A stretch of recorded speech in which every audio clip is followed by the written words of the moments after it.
The first incarnate God did not complete the work of incarnation. He only completed the first step of the work that it was necessary for God to do in the flesh. So, in order to finish the work of incarnation, God has returned into the flesh once again, living out all the normality and reality of the flesh.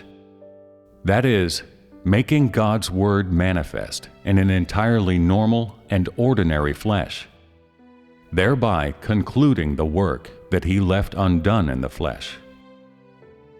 The second incarnate flesh is in essence similar to the first, but is even more real, even more normal than the first.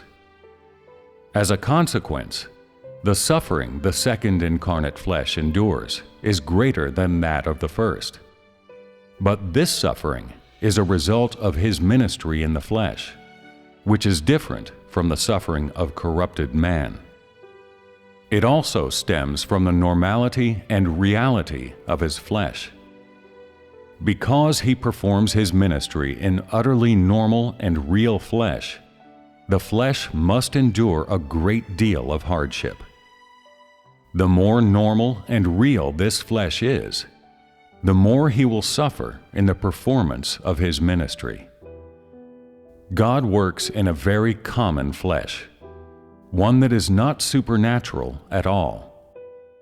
Because His flesh is normal and must also shoulder the work of saving man, He suffers in even greater measure than a supernatural flesh would. All this suffering stems from the reality and normality of His flesh. From the suffering that the two incarnate fleshes have undergone while performing their ministries, one can see the essence of the incarnate flesh. The more normal the flesh, the greater hardship he must endure while undertaking the work. The more real the flesh is that undertakes the work, the harsher are the notions that people get, and the more dangers are likely to befall him. And yet, the more real the flesh is, and the more the flesh possesses the needs and complete sense of a normal human being, the more capable he is of taking on God's work in the flesh. It was Jesus' flesh that was nailed to the cross, His flesh that He gave up as a sin offering. It was by means of a flesh with normal humanity that He defeated Satan and completely saved man from the cross. And it is as a complete flesh that the second incarnate God performs the conquering work and defeats Satan. Only a flesh that is completely normal and real can perform the conquering work in its entirety and make a forceful testimony. That is to say, the work of conquering man is made effective through the reality and normality of God in the flesh, not through supernatural miracles and revelations. The ministry of this incarnate God is to speak, and thereby to conquer and perfect man. In other words, the work of the Spirit realized in the flesh's duty, is to speak and thereby conquer, reveal, perfect, and eliminate man completely.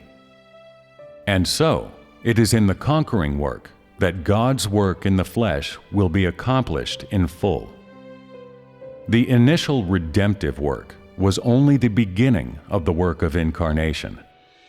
The flesh who does the conquering work will complete the entire work of incarnation. In gender, one is male and the other female. In this, the meaning of God's incarnation has been completed. It dispels man's misconceptions of God. God can become both male and female, and the incarnate God is in essence genderless. God made both man and woman, and He does not differentiate between the genders. In this stage of the work, God does not perform signs and wonders, so that the work will achieve its results by means of words. Moreover, this time, The work of God incarnate is not to heal the sick and cast out demons, but to conquer man by speaking, which is to say that the native ability possessed by this incarnate flesh of God is to speak words and to conquer man, not to heal the sick and cast out demons. His work in normal humanity is not to perform miracles, not to heal the sick and cast out demons, but to speak. And so the second incarnate flesh seems to people much more normal than the first. People see that God's incarnation is no lie, but this incarnate God is different from Jesus incarnate. And though they are both God incarnate, they are not completely the same.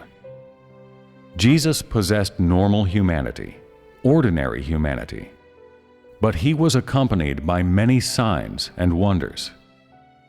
In this incarnate God, human eyes will see no signs or wonders, neither healing the sick, nor driving out demons, nor walking on the sea, nor fasting for 40 days. He does not do the same work that Jesus did, not because his flesh is in essence any different from Jesus, but because it is not his ministry to heal the sick and cast out demons. He does not tear down his own work, does not disturb his own work. Since he conquers man through his real words, there is no need to subdue him with miracles. And so this stage is to complete the work of incarnation. The incarnate God you see today is completely a flesh, and there is nothing supernatural about him. He gets sick as others do, needs food and clothing just as others do, being completely a flesh. If this time around God incarnate performed supernatural signs and wonders, if he healed the sick, cast out demons, or could kill with one word, how could the conquering work be carried out? How could the work be spread among the Gentile nations? Healing the sick and casting out demons was the work of the age of grace, the first step in the redemptive work. And now that God has saved man from the cross, he no longer performs that work.